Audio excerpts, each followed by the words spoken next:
this evening. We'll be talking about intuition this evening, and hold on a minute. Let's see what's going on here. Yeah, we'll be talking about intuition this evening and how to develop it and why it's important. So I'll just give a few more moments for people to join. And if you'd like to type in the chat box why you decided to join this webinar this evening, is there anything that you'd like to know more about intuition or developing it or understanding more about what it is? You can just type a little message for me in the chat box, and I can talk about it. If it's going to be a small group, I'll do it a little differently, and I will sort of shift it a little bit so that I can get all of your answers, or sorry, your questions and concerns in. So yeah, just in the chat box, if you want to type, why did you join? What is it about intuition? What is it that you'd like to know? What's maybe troubling you, or what are the questions that you might have?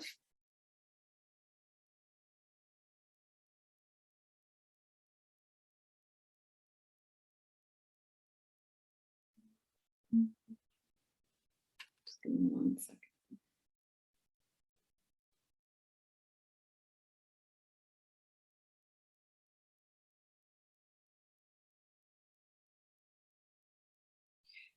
Okay, so whenever you do have questions, you can just, again, pop them in the chat. I will begin by giving a little talk. So what is intuition? A lot of people, first off, they don't really understand what intuition is. Some people think that they may not have intuition, but in fact, we all have intuition. Just like we all have souls, we all have intuition. And many people don't really understand what the difference is between having intuition information, or it's the mind giving them information, or their feelings. So many people are troubled with deciphering between the three of these. And there is, of course, a difference. There is, of course, a difference. And so one of the things about intuition is that it is information that comes to us from either from within, either through a feeling, through a knowing, or through sort of sound or vision. Intuition and intuitive information is information that doesn't come all the time, and it's not the same flavor as our mind, emotions, and thoughts. Because we are souls and we are spirits having this human experience, we are more than just this body of ours. We are more than just this physical realm. We are more than just our day-to-day lives. There's so much more to us, and we are very intelligent beings, highly intelligent beings, and I don't mean intelligent in terms of mind and knowing how to calculate things and create things. We are intelligent beings just by the very fact that we have this soul and we've come here to have this very human experience. So our mind and our emotions get very, very tied up with the human experience. She did this to me, he did that to me, this happened to me, this didn't happen to me. It's very much about the physical experience, and intuitive information comes from the soul's experience or the soul energy. And that is information that comes that is more accurate, more truthful, more in the realm of who we really are. So for example, if you are in a situation and you don't feel good about the situation for whatever reason, there is likely a truth, or there is likely a reason, a deeper reason for why you may not feel good in a specific situation. However, many people are not able to understand that it's sort of coming from their knowing or their intuition, and the mind kicks in to try and give a reason to why they're not feeling good in a situation, or their emotions sort of take off, and all of that gets jumbled up. And what happens is it takes us further away from what we know to be intuition. So sometimes we just don't feel comfortable in a situation, period. And that's all there is to it. We don't need to necessarily understand all the reasons about it. And our mind doesn't have to give a reason to it. But the mind loves to give reason. The mind loves to know. The mind loves to understand. That's the function of the mind. And we can give that a space and place, and we can respect that. But intuition is beyond that. It's beyond the mind. It's beyond the emotions. It's very simply information that comes to us that we can say from our higher senses. So we call it extrasensory perception, or our extra senses, our higher senses. And these are our senses that we have in the physical world, our everyday senses of touch, smell, hearing, taste, feeling, seeing. These are our physical senses, and they see and they connect to and they feel and they touch physical things. And through those senses, we receive information in the physical. When we go into the intuitive levels, we have the same senses. However, we receive information on the energy level, we can say. We receive information in an extra way. We receive information that we wouldn't necessarily receive from the physical. And many people don't know, number one, how to connect or how to hear or feel or sense that information. So what happens is a lot of people discount it. And many people, if I give the example, many people would have the experience of saying, you know what, I just knew.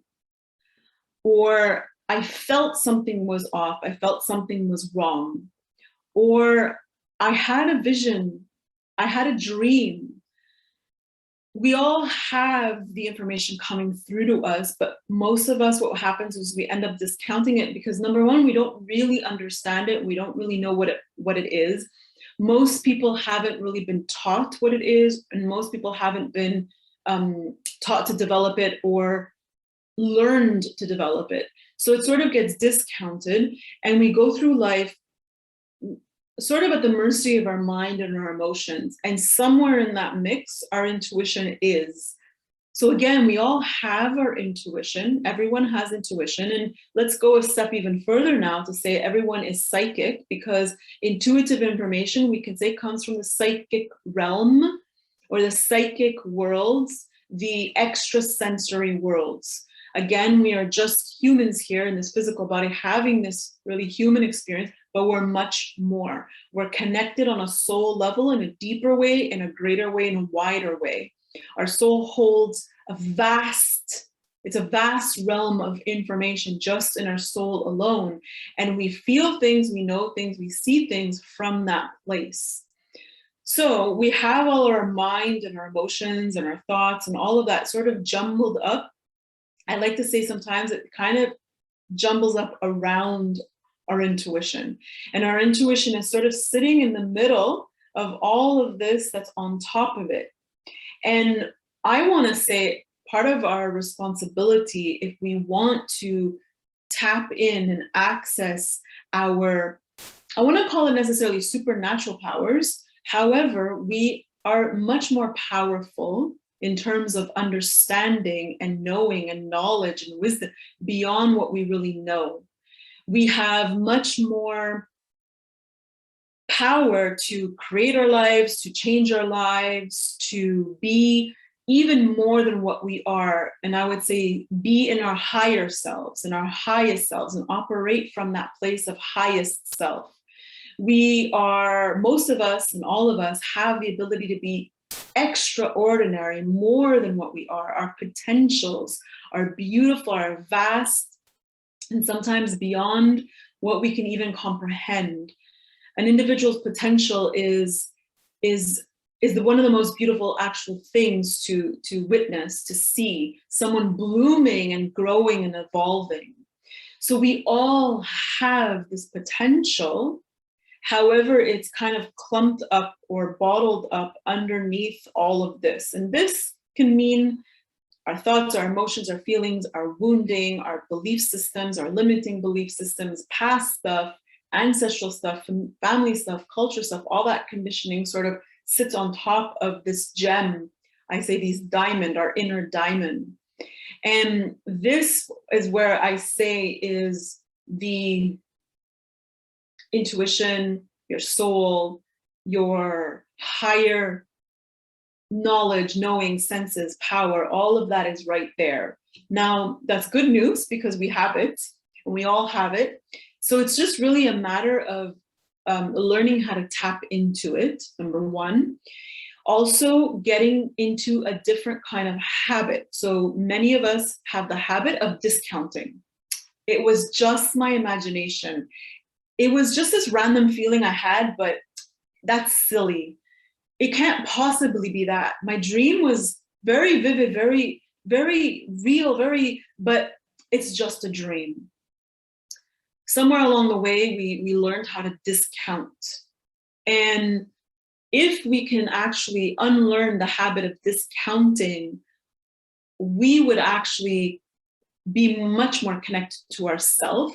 We'd be much more connected to our intuition. So connecting to our intuition is also connecting to ourselves. It's a deep connection, developing a deep connection to who we are as a being, as a physical person, yes, but also on a soul level. It's that connection to self that I want to say is priceless, is so completely important, and really is a game changer for so many situations that we come across in our life.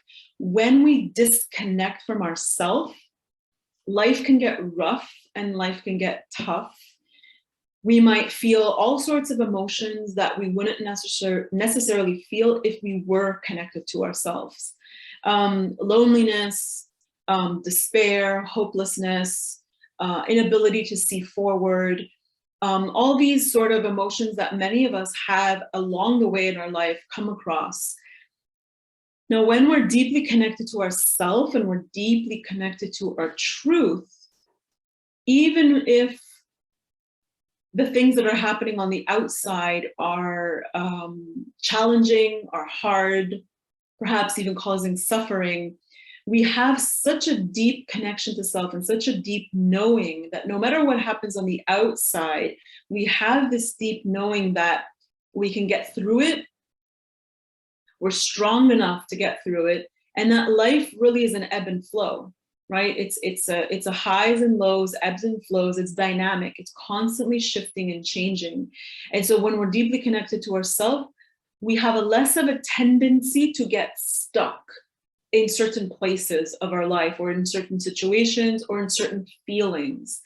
And when we have that deep connection to self, that's where the intuition sort of is like a flame. It's a beautiful light that emerges, that glows. That connection to self is that intuition. When we're deeply connected to ourselves, we trust ourselves more, we listen to ourselves more, and we start to trust ourselves more. So when we start to listen to ourselves, that's information coming through the intuitive channels, is that listening to self, is that communication with self, again, that connection to self. So I say that, when you develop your intuition, you really have the ability to completely change your life. And when people are very disconnected from their intuition, generally, I don't like to say absolutes, but generally, we find that people are struggling a little bit more, are suffering a little bit more. And so there's different ways to receive that information. And I would encourage all of you to start to, number one, stop discounting it, really watch the language you use around it, and start to take note and notice when your intuition starts to speak to you, or when yourself starts to speak to you. Again, it can come through. So we receive that information in there's about 4 major ways in which we receive intuitive information. It comes through a knowing, just I know. I don't know how I know. I don't know where it's coming from, but I just know. It's like I receive this thought almost. It's like a thought. However, it's subtle, it's soft, and it's slow, and sort of goes. That's the essence of intuition, is that usually, again, not always, but usually it's subtle, soft, and slow. Of course, there's other times where it comes in very quickly and very suddenly, but generally the language or flavor of intuition is subtle, soft, and slow. It's there. And sometimes it's softer than the thoughts and the mind, and what I like to call the ego is very strong and persistent, and no, no, no, no, it has to be like this, it has to be like this. And the soul is sort of soft. Intuition and the soul language of the soul, is not persistent per se, in the sense of the mind that is sort of, it's like a switch that you can never turn off. Soul language or intuitive language is a little more subtle, and it doesn't push. It could be persistent, as in it keeps coming and it keeps coming, but it doesn't push. It's not usually rude, where our mind can be quite rude to ourselves. You're so stupid, you should have known better, why did you do that again? We have a lot of this mind chatter. Soul energy and language and intuition doesn't speak that way. So when our minds are really loud, when our mind language is super loud, it's hard for us to hear the subtleties of the intuition. However, it's not impossible. We can still hear it. But I want to say one of the key ways or key steps is to start to get into the habit of giving space to that information or that language or that energy when it comes into your life. To start to be mindful when there's another voice, and I'll go back to the 4 sort of main ways we receive the information, but start to be open and notice, take note, be mindful of when that voice or that knowing or that feeling starts to come through. In the beginning, you don't have to listen to it necessarily. You don't even have to trust it. But one of the first steps is just to notice, be mindful, take note. It would be amazing if you can even record it, like write it down in maybe notes on your phone or a little journal or a piece of paper. But even without recording it, just start to take note. That's really the first step, is just giving some space. And it's like inviting it in. It's saying to it, I don't really know you. I know I have you because I've felt you before. We're talking to intuition here. I don't really know you. I don't really know how you operate, but I'm welcoming you in. I'm making a space here for you. And if you guys are really imaginative, you can even sort of imagine that you're making a chair for it, you're pulling up a chair, and you're making a space in your home for it, or there's a space where it can come in. Many people receive their intuitive information through meditation. In order to hear it, to feel it, to sense it, it's important to slow down. When we are so busy and so caught up, whether it's our mind, whether it's the day, whether it's our work, whether it's all of those, it's really, again, difficult for intuition to come through. It still comes through, but we don't hear it. We just don't hear it. We don't notice it. So I really, really say that is really one of the first ways we can start to develop, is by first allowing space for it to come through. So let me go back to the 4 sort of main ways we can receive this information. So one is that knowing. I just know. It sort of lands. It comes from nowhere and just lands. It's like a piece of information, a pocket of information, and then it's gone. The other way is through feeling. I feel this is not good for me, or I feel I need to turn the other way. I feel I need to not take this apartment, or not take this job, or take this job. It comes with a feeling, and you can recognize it through the words you use. I feel, I know, I knew, I feel, I felt. So I know is coming through the knowing, and I feel. The other one is through hearing. There are some people that hear things, and it doesn't mean that hearing people talk to them or hearing things. It's a subtle energy that has sound to it. It's like I heard someone or something or this voice inside of me say, turn around. Don't go down that street. Turn around. I just felt and heard that voice. So feeling, hearing, knowing, yes, they can sort of cross over each other, but there are differences. The other one is through vision, through sight, through seeing. I had a vision. I closed my eyes and I had this vision of what I really want for myself. I had this vision of what's going to happen tomorrow. I had this vision of this interview. I had this dream. It comes through visions. When you are about to go to sleep, when you get up, if you do meditate, or if you do anything sort of even yoga or any of the sort to slow you down, visions have more of a chance to come through.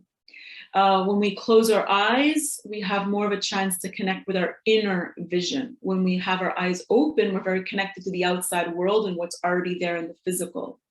So seeing, what we call clairvoyance or vision, imagination, is that faculty of seeing. Hearing, which we call clairaudience, which is I hear a voice inside, I hear someone or something say something, I heard this, comes through there.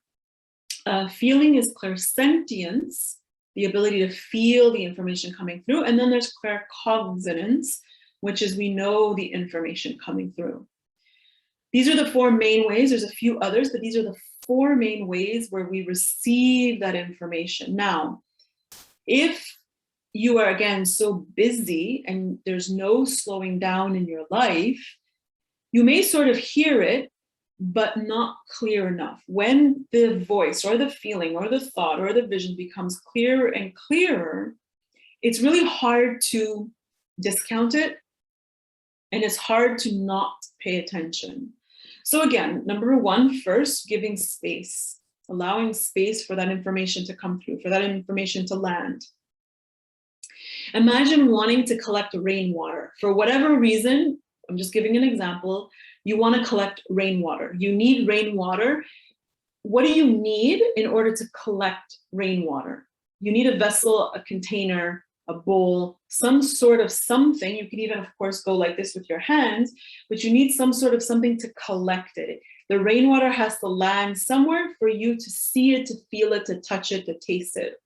So you can feel or think of that similarly with intuitive information.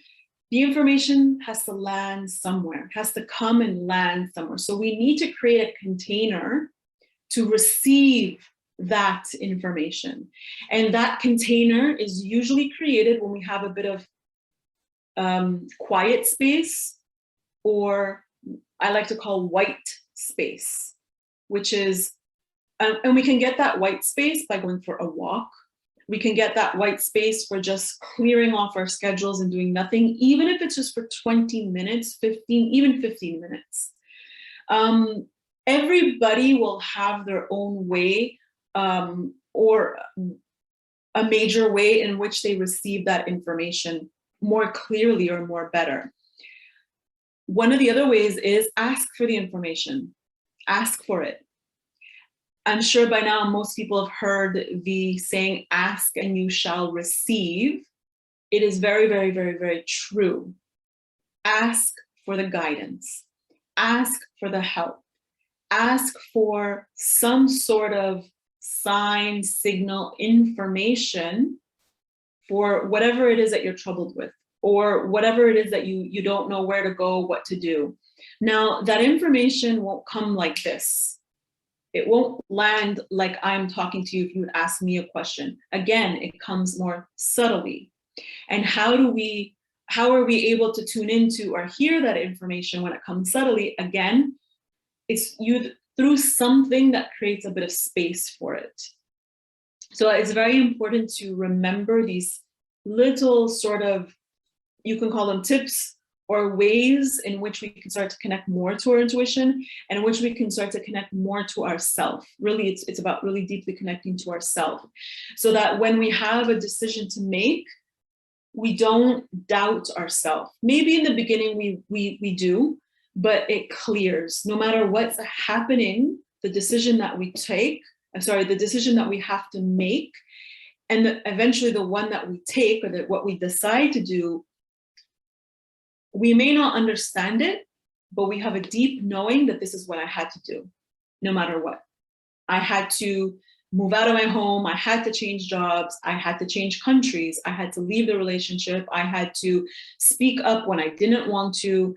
Whatever the decision it is that you make or take, you don't question it or over question it, over analyze it, doubt yourself, beat yourself up about it if it doesn't go the way you thought it would go. You know, there's a deep, deep knowing that I made the decision I needed to make.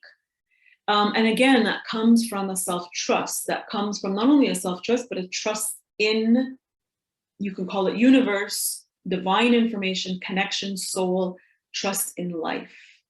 And when we develop our intuition, we learn and we start to have and create that trust in life, that trust in ourselves. So intuition is beautiful and it's natural and it's something that we all have. However, again, it's not a language. Let's just call it a language. It's not a language that we're used to. So it's like learning any new language, there's a process to learning it, to developing it, to being able to speak it, understand it, and then excelling in the language. And those are all different processes along the realm of development. And I would say it's the same with intuition. It's a process the same way learning another language. It's the exact same way. We can develop it, we can tap into it, we can speak a couple words, we can feel it a little bit, and then we start to trust ourselves more, understand it more, and then start to master it. And that comes with practice. So it comes with patience. Number one, it comes with patience. It's not something that you learn to feel, connect, or listen to. And it's not something you learn to trust overnight. Now, the more you make a space for it, the more you notice yourself when those thoughts or feelings or voices are sort of coming to you.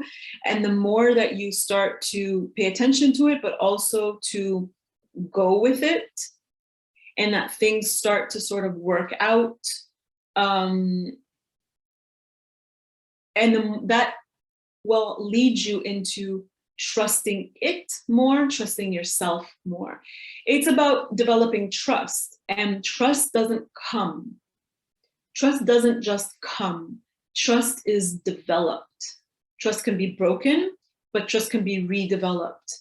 And it's the same with ourselves and our intuition. We don't really know the flavor of it. You know, we're a little familiar with it, but we don't really understand it. And then we have to see if it's going to work. Right? So, I mean, now everybody looks for signs. And so some people will say, I asked for signs, I got all the signs, but then it wasn't that at all. I don't trust these signs anymore. I just don't. And then people don't use the signs. So trust is a very important key in developing a relationship to our intuition and to ourselves. Again, trust takes time to develop, and trust can be built and deepened. So the more that you start to listen to what comes through, or the more that you create that space and sort of play with it. So I like to call it an intuitive experiment. Just experiment with it. Play with it. Bring a sense of lightness to it. It's not a do or die. You don't want to bring so much seriousness to working with yourself and with your intuition that if it doesn't turn out like this, I'm never going to trust my intuition again. This is very black and white. This is very extreme. And of course, we are multiple shades of gray. This whole world is multiple shades of gray. There's so many nuances to black and white. Same with our intuition. We do not want to be so hard on ourselves with our intuition in general.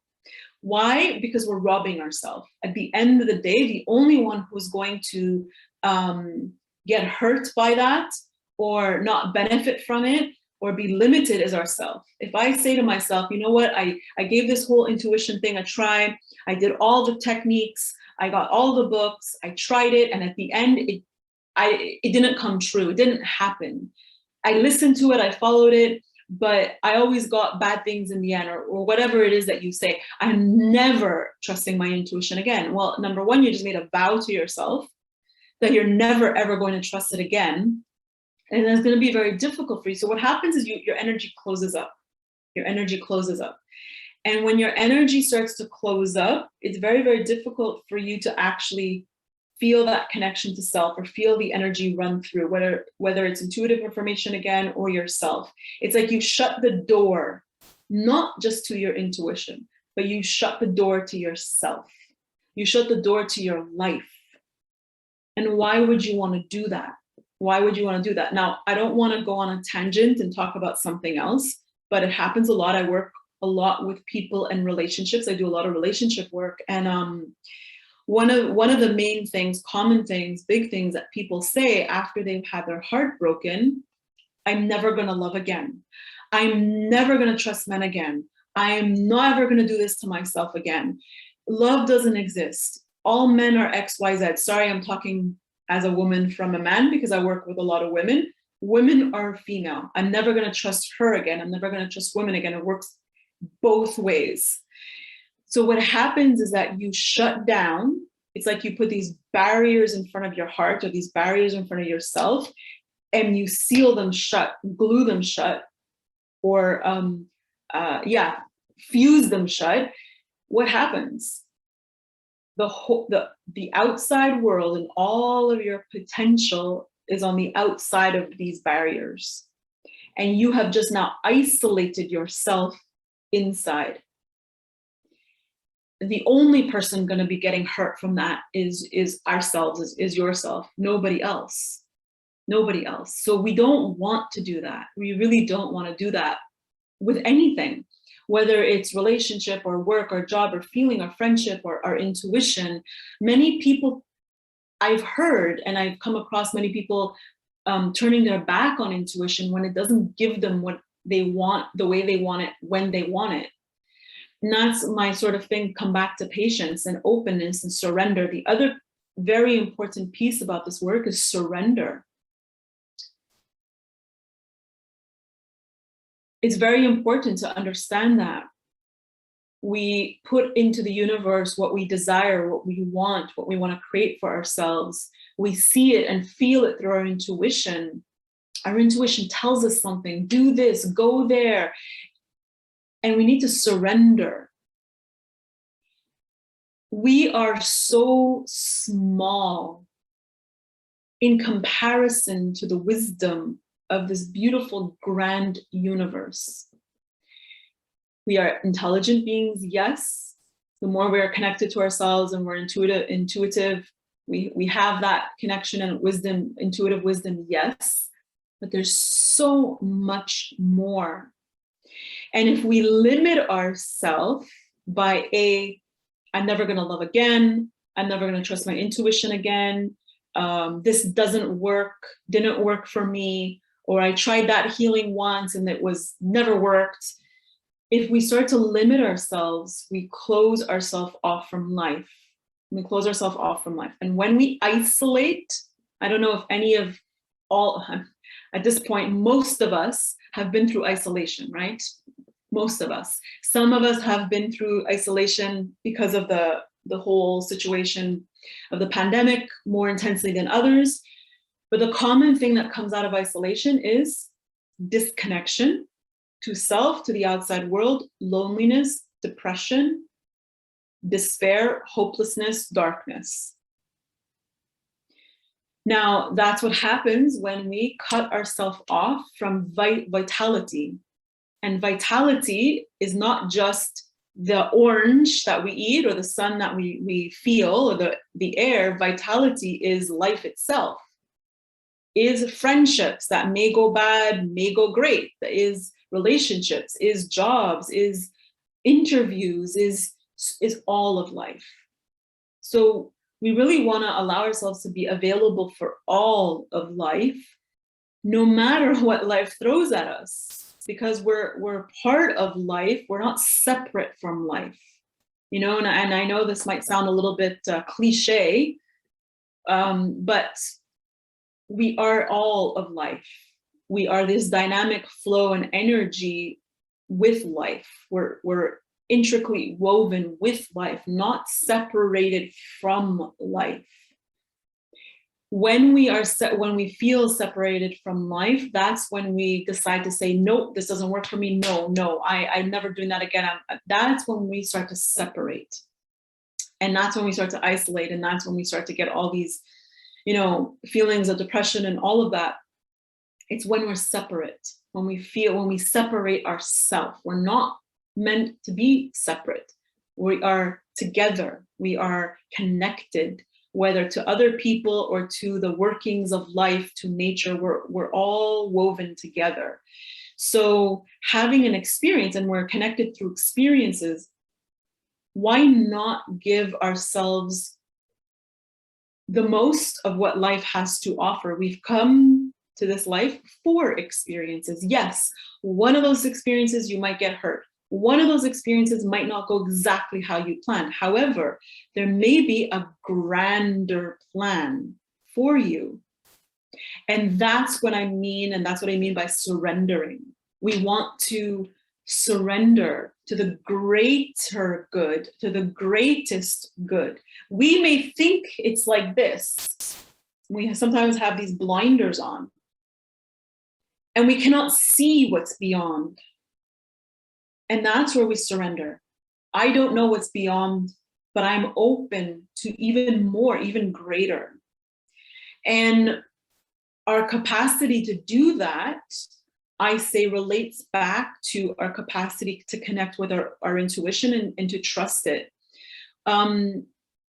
When we are sitting in our intuition, and when we are connected to the way it's coming through, again, whether feelings, knowing, visions, we're in this, we tap into this, I like to say sometimes this magical realm, but we tap into this realm. We tap into this other dimension, or this higher place.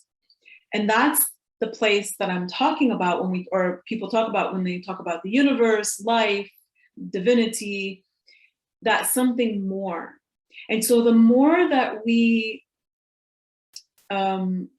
take note and bring our intuition in, or listen or make space for it, the more we're tapping into that energy field, the more that we're tapping into that energy field. And the more we visit that energy field, the more we sort of bring that into our everyday sort of human physical experience. And as we tap in more, it expands, it grows. And so now we're these beings going to work, going to our jobs, doing what we have to do, raising our children, having families, but with this sort of extraness, let's just say extraness. And that extraness is knowing that there's more, that there is more to all of this. It's not just hard black and white, there's more. And when we can live with that knowing, with that feeling of moreness, let's just say moreness, our lives change. Our lives completely change. And that's what I mean when I say develop your intuition and change your life. Our lives completely changed. A bad mood, a low state, feeling a little depressed, doesn't feel as bad, because we're still connected. And we know that these feelings, these emotions, these moments of our life come and go. Some stay longer than others, but there's this ebb and flow, this wave of life. And it's a very beautiful thing to live from that place. And speaking personally, I was a person that lived from that black and white place. It has to be like this. It has to go like this. Why doesn't he want to be with me? Why don't I have a better job? Why don't I look a different way? All of that stuff that we all go through. And it was hard. Life was hard. Life was a struggle. I wasn't happy for so much of it. So much of my life, so much of my earlier life, my earlier years was just spent so unhappy. And then when I started to open myself up to this energy, to this other realm, to this moreness, to something more, and the more I opened up to and the more I allowed it to come into my life, and the more I merged with it and I connected to it, the more things changed for me. That yes, quote unquote, stuff happens. I was going to say the other thing, but stuff happens.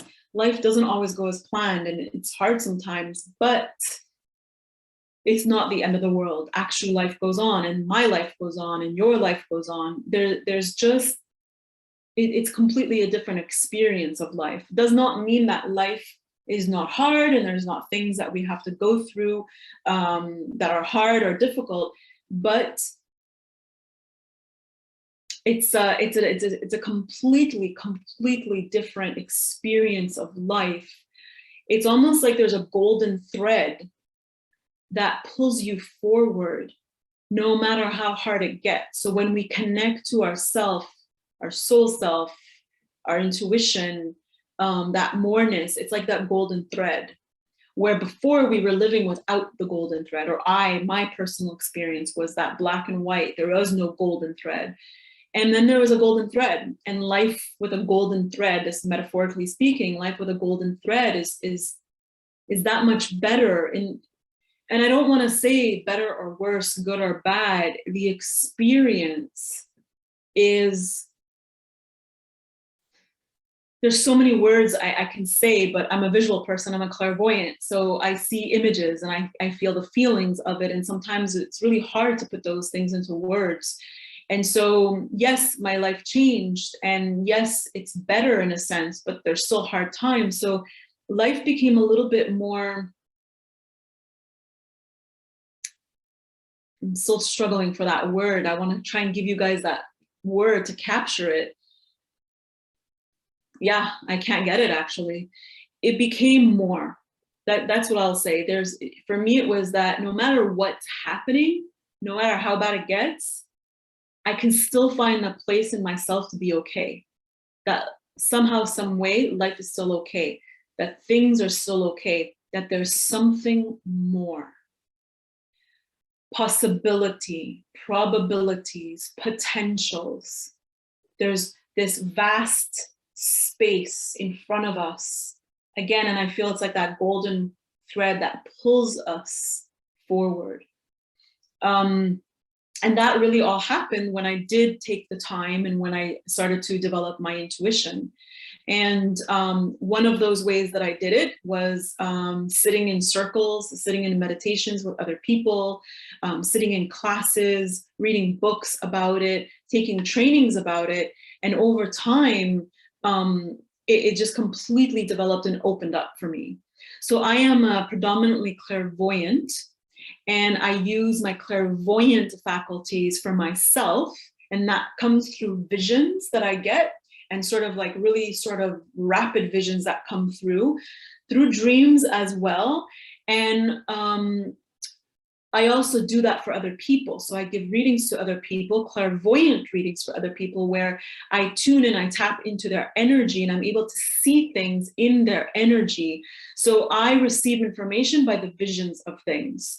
So where people are at in their life, why are they, where they're at, are they struggling, why they're struggling. And one of the most beautiful things about these readings that I do, that clairvoyants tend to do, is tapping into somebody's potential. For me, the most beautiful experience in space is when I look into somebody's potential, because it's not just a vision that I get, it's an intense, immense feeling that I get that is so incredibly beautiful.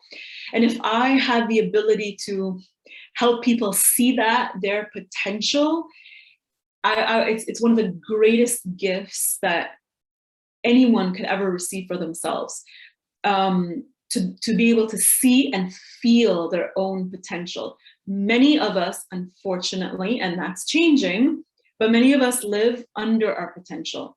We live below our potential. We live smaller than our potential. We can't even fathom, some of us, our potentials. And again, it's not necessarily what we do, because I've tapped into people's potentials and I've seen things that are very ordinary. It's the essence, it's the feeling behind it that is so beautiful, so special, so extraordinary.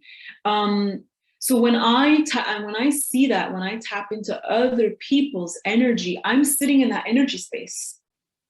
And the more we give readings, because I do the training, and I'll talk to you about the training in a little bit, and then we can take some questions. The more I sit in that energy field, the more I'm benefiting from it. Every time we sit more and more in this field, we bring it back into our life and we benefit from it. So whether it's meditation, whether it's those walks, I would say alone, any time of the day, in spaces, in nature is always better and nicer. Whenever you create that white space for yourself, a bath, even a shower, whatever it is, that white space where you're not in traffic, you're not driving, you're not looking at your phones, you're not on social media, you're not interacting, you're not distracting yourself. Very difficult for a lot of people, but even if it's just 15 minutes a week, get some white space, whatever that means. We can get white space when we're washing the dishes. We can get white space when we're cleaning. I actually love to clean because for me, it brings in white space. I'm able to process stuff. And as I'm processing stuff while I'm cleaning, because my body is moving and I create white space for myself. It's not the only place I do it, but it's one of the places, and many of us have to clean something at some point.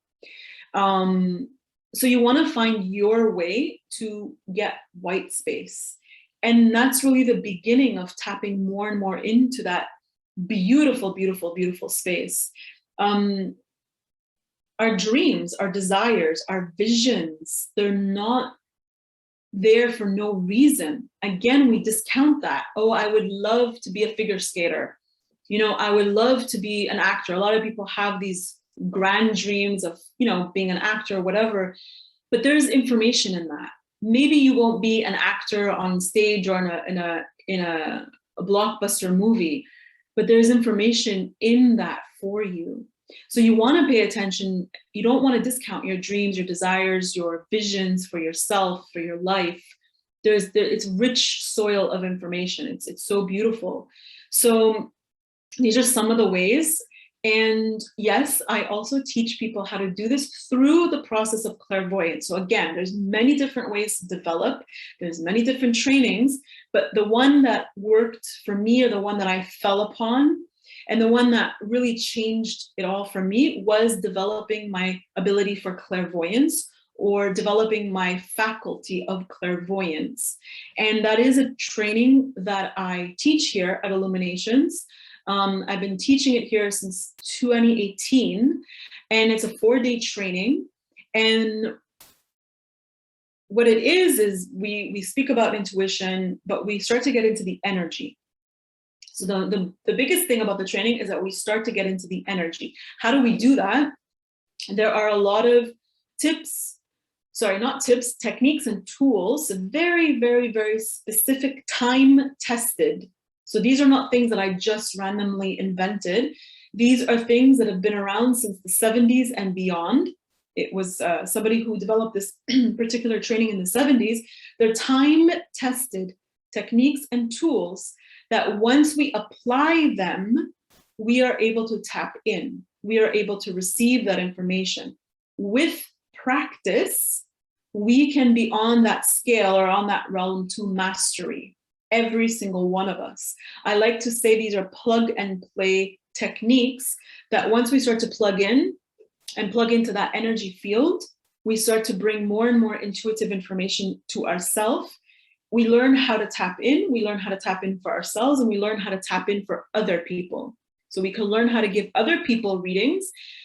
And I say that that's just sort of like a byproduct of this training, is that we can give readings to other people. It's just so much more because we're tapping into that field, because we're learning techniques and tools, because we're accessing information, we're interpreting that information, and then we're learning slowly how to trust that information.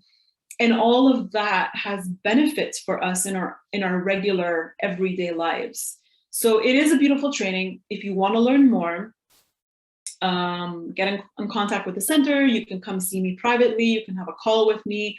Next week, I forgot the exact date. I'll be doing a workshop online. So where I'll probably share one technique, or I'll explain one of the techniques, and we can do an exercise. So if you're interested, you can find the next workshop with me online next week, and we can do a bit of that.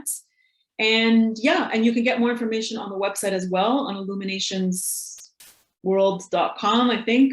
Go on our website, there'll be more information. And of course, we have some time for some questions. So if anybody wants to ask anything, please do. You can type it in the chat box. It'll be better to just type the question and then I can answer it. I know that's a lot of information coming at one shot. So I just want to see if there's anything that you guys want me to clarify, or anything that I didn't talk about that you have a question about. We have about 6 to 7 minutes for questions. So, okay. So Sukanya, I am writing a paper on the role of surrender and intuition. So it's very synchronicity. Yes, beautiful, amazing. Very interesting, because of course, when I do these workshops or these webinars, I don't have a script. I just sort of tune into the energy of the people that show up, and I talk about what comes through. So I don't always talk about surrender. I do, but not always on these sort of webinars. So yeah, it is very interesting that you are writing a paper on that. And I did talk about that. So nothing is ever for nothing. Again, we're all interconnected, and a lot of times we find ourselves where we need to be. So yeah. Can I ask a question about myself? No, so I'm not giving messages. So this is not like a message circle. I am doing, if anybody's interested in that, again, I'm sorry about the dates, I don't know them, but I believe it's the last Tuesday of March. I will be doing a live, so in-person meditation, where it's a guided meditation to open up the energy. And then what I do is I go around to each one of you and I give everyone an individual message. So yeah, if you want to join us there, you can, but for the purpose of this, I'm not giving individual messages, just questions about intuition or developing it or trusting it or the psychic world or any of that.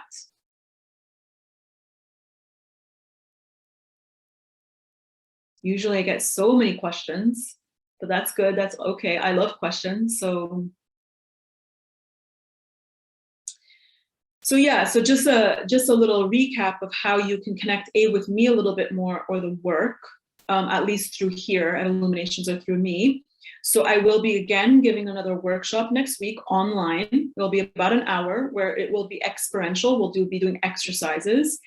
You can come to the meditation at the end of the month, which is going to be in person at the Illuminations in JLT, where I'll be giving you messages. You can, if you're very interested in this and think that you'd like to take the training, you can contact us and have a call with me, or you can come and see me and we can discuss it a little bit more, or you can register if you want directly. And you can have a reading if that's something that you feel you'd like to do. You can always contact them and book a reading with me. The training is in person and online. So there have been people that have not been able to be here in the country. And so I have the component where we put them online as well. So it's in person, it is in person, we will be in person, but with the availability of having it online as well. And the training is for 4 days. So it's 2 weekends and we skip a weekend. So it's going to be the 19th and 20th. I believe I'm so bad and unprepared with the exact dates. The 19th and the 20th of March. I'm gonna actually give you those exact dates right now. So yes, it's gonna be the 19th and 20th of March, and then we take a weekend off, and then the second part is the 2nd and 3rd of March. So it's a 4-day in training. The first part, which is the first weekend, will cover all the foundation, all the tools and that we need to develop, to tap into the energy and develop it, and learn more about it, our energy, other people's energies. So it's really the foundation. And then the second weekend, we go more into learning how to read specific things and see specific things in somebody's energy field. So we learn how to read about relationships and career and their potentials, the future-oriented questions. And the first weekend is more about energies, learning how to read energies. So we learn how to read the aura, the chakras, because it's full of energy, full of information. And we also learn how to read for ourselves on the first weekend.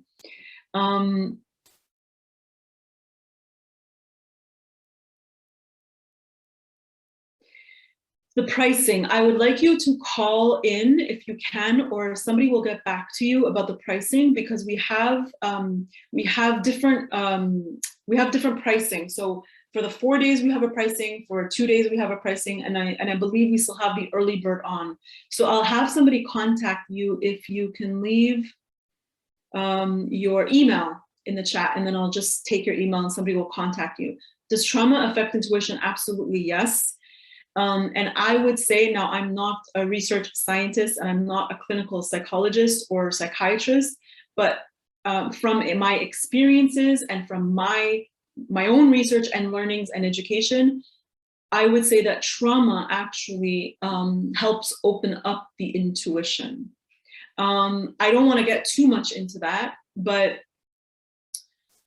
and it also depends on what trauma you're talking about, and it also depends on the ages of the trauma you're talking about. So trauma in the later years versus trauma in the earlier childhood years will have different effects, and different effects specifically on intuition. It can actually be completely different. So I don't want to give you an answer that's very general, and I would have to understand more of what you're asking, but it does. And in early childhood, trauma in early childhood years tends to open up the intuition. Now, whether the child grows up to believe it or trust it is something else, but definitely it opens up the intuition. Yeah. I'll leave it at that. Okay, I'll take your email. Thank you. Yeah, Sukana, if you want to ask a more specific question about that, I can answer that about trauma and intuition. And how can you trust your intuition and know it's correct? Yeah, so that's the thing. A lot of people don't trust their intuition because they don't understand how to decipher from feeling, mind, and intuition. And that does take time. It really does take time to learn how to decipher that between each one of those. And a lot of times it's trial and error. It's the same thing as learning how to walk. When we get up to walk the first time, we don't walk perfectly. How many times does a child fall before it can stand on its feet? Then how many times does a child fall before it can walk on its feet? And then how many times is a child wobbly before it's solid on its feet? So intuition is similar. We learn to trust it by using it.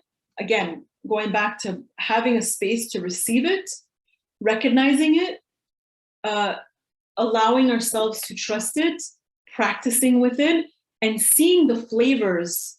Everybody's intuition comes differently, different flavor. You have to recognize your own flavor. I have a lot of stories that I share, and I share them more in classes, but it's with time, you start to recognize your own flavor. And I want to say it's also an act of self-love, to a loving movement towards self is one where we say, you know what, I'm going to give this intuition a try. And even if it disappoints me sometimes, I'm still going to give it a try. So it's with time, with practice, with patience, with surrender, with compassion. And I would say compassion and love towards self. I believe that has something to do with it as well. Can negative spirits affect your intuition? This beautiful question that always comes up. So this question of yours is not straightforward. The question is, can negative spirits affect our intuition and how to avoid it? Spirits or energies, foreign energies, or what we call spirits, is different to our intuition. It's completely different. Can negative spirits affect our intuition? Yes and no. Some people get confused by this whole spirit world. And what happens is they close and shut themselves down from anything that's not physical, they shut down. A feeling of something, an extra, shut down. And of course, when we shut down, we're not going to be open to it. So, yeah, how can we avoid it? We also want to work with our own energy, right? So we all have an energy field. And if we are susceptible to feeling, to seeing, to connecting with energies that are foreign energies that we're not really sure about. Now, again, see, it's very difficult when it comes to the world of energy, intuition, all this world, to really respond in a very straightforward, simple answer. That's not really that simplistic. Also, I want to understand a little bit more of what you mean. Because one of the best ways is strengthening your energy field. I'll just give a general answer. Strengthen your energy field. So when your energy field is strong and not so open, right? When it's not wide open, you will have less of a tendency to connect with or pick up things that are not yours, whether it's a spirit, whether it's a foreign energy with the other people's, whether it's the collective energy. This is one of the key ways, best ways to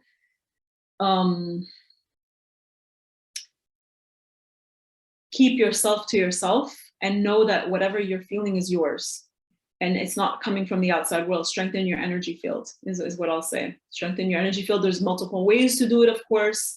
Grounding is another one, very important. The more we're grounded, the more we're present in our body, the more we're not taken out by external things, whatever those are, foreign energies, other people's energies, thoughts, feelings, behaviors, collective, all of that. So strengthening your energy field, number one, energy education, or because some people don't really understand what energy is or what their energy is. We are energy beings. So learning how to have energy hygiene, whatever that is, grounding, I'll say that for now. Oh, that's what you mean. See, it's always important to get the exact question, what people mean, and it's hard to do that when we're kind of like this. Okay, that's what you mean. I guess I don't want to get the wrong answers from negative energies or things that you may not, yeah. I would say strengthen your energy, get your energy field clear and clean. This, and in the training and many trainings, this is one of the first steps that we do. We clear our energy field, clear our energy field, clear our energy field, because it's very difficult when we want to find a ripe apple in a pile of garbage. We have to go through the garbage. Now, if we clear the garbage, we can find the apple. It's the same thing with what you're asking. We need to clear our energy field. So the best way for you to avoid it is by really working with your energy and making sure that it's clear. And again, we do that through techniques and tools. It's really, I would say it's that simple, and at the same time, it's not complex, but beautiful, and a beautiful journey as well. So yeah, I believe we have to come to an end. I just want to take a screenshot quickly of your email address so we can give you more information. So if anybody wants more information, I believe they'll either contact you from the center or you can contact in. It would be so lovely to see all your faces.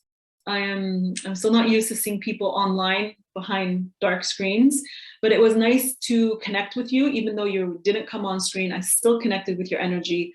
Also, what was said in this particular webinar or talk somehow has a meaning for all of you. So just to keep that in mind. And yes, thank you for joining. And I'll either see you next week, I'll see you at the center, or hope to see you in class. Yeah, so bye everybody. Have a wonderful week, wonderful evening. Get some white space in your life. That's my final message. Find that white space, wherever, however. Okay? Bye everybody.